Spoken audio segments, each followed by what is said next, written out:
Today, we are diving into something truly incredible, a system of verification, a science, really, that's more than 1,000 years old. It's called the science of Hadith, and it's all about how scholars meticulously, and I mean meticulously, authenticated the traditions of the Prophet Muhammad. So, where does this whole story begin? It starts right here, with this powerful promise from the Quran itself, a divine guarantee that the message would be preserved. This promise is really the foundation, it's the why behind everything we're about to unpack. And that, of course, leads to a really crucial question. Okay, the Quran was preserved, but what about the Prophet's sunnah? His example, his everyday wisdom, his actions. How is that guarded from being changed or corrupted?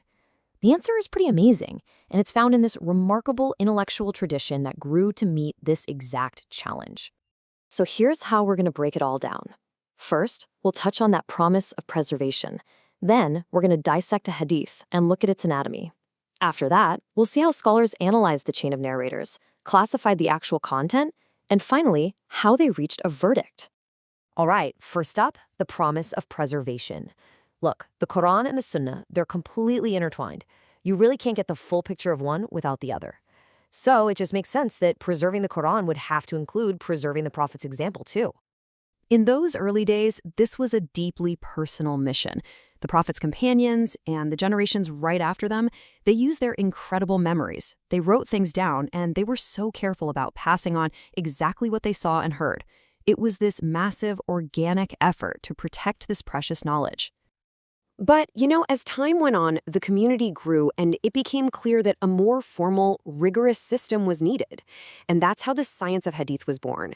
It's this incredibly detailed methodology with one clear goal: to sift the genuine wisdom from everything else, whether it was a simple mistake, a failing memory, or even a deliberate lie. So how in the world did they do it? Well, that brings us to our next part, the anatomy of a hadith. Because before you can verify something, you have to know what it's made of, right?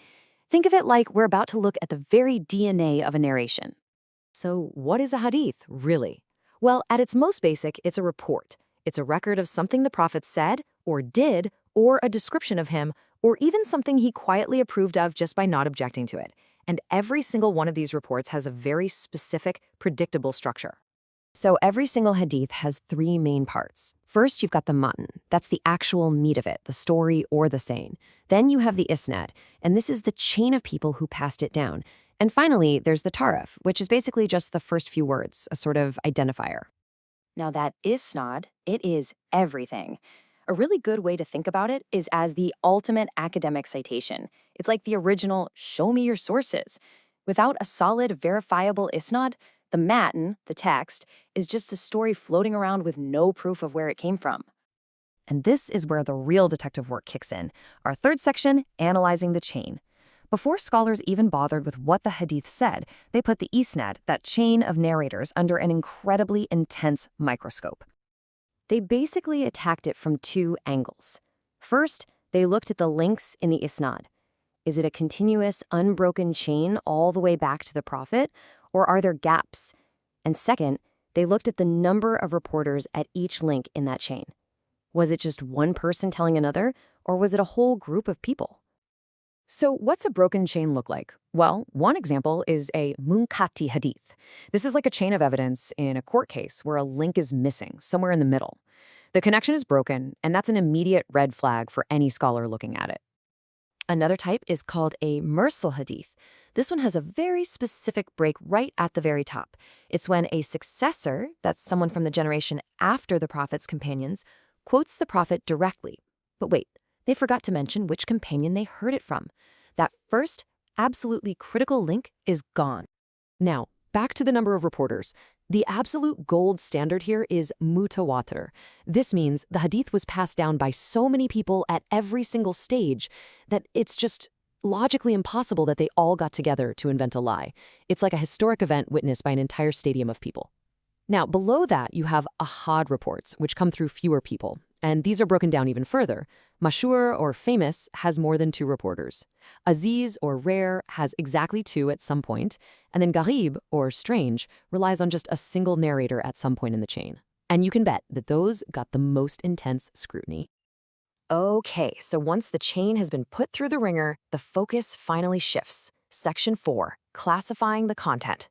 Now, the scholars start looking at what's being said, and just as important, who is being quoted. The authority behind the words is a huge deal. At the very top, you have a Qudsi Hadith. This is unique. It's a divine message from God, but spoken in the Prophet's own words. Below that is Marfu, which traces directly back to the Prophet himself. Then you have Mauquf, which stops at a companion, and Maqtu, which only goes as far back as a successor. Each level here carries a different kind of weight. The text itself also gets a thorough check. For example, a scholar might flag a hadith as munkar, or denounced. This happens when a narrator who's already known to be a bit unreliable reports something that completely contradicts another, much stronger, much more authentic hadith. So the content itself just doesn't add up. It's another huge red flag. So, after all of this painstaking analysis of the chain, the reporters, the authority, the text, it all comes down to one thing: the final call. And that brings us to our last section, the final verdict. After this whole exhaustive process, it all boils down to one question, right? What's the final grade? Is this hadith something we can rely on or not? Well, the verdicts really fall on a spectrum. On one end, you have sahih, which means sound, authentic. This is the absolute gold standard. It has passed every test with flying colors. On the complete opposite end, you have Maudhu, which means fabricated, a total forgery, a lie. And let me tell you, getting that sahih grade was not easy. Just look at some of the conditions laid out by the legendary scholar Imam al-Shafi'i. Every single person in the chain had to be known for their integrity and truthfulness. They had to fully understand what they were even saying, and they had to report it word for word. The bar was set incredibly high. But of course, it's not always just black and white. In between the best and the worst, you've got other categories. A hadith might be graded as Hasan, which means good. It's reliable, but maybe it just falls a tiny bit short of the super strict Sahih standard. And then you have da'if, which means weak. This signals a known problem in the chain or with a narrator, basically telling you it's not reliable. And that brings us full circle. This incredible, almost unbelievable science of verification was developed 1400 years ago, all to make sure information was authentic. And it really makes you think, doesn't it? In our world today, with so much misinformation and fake news, what can this ancient discipline teach us about how important it is to check our sources?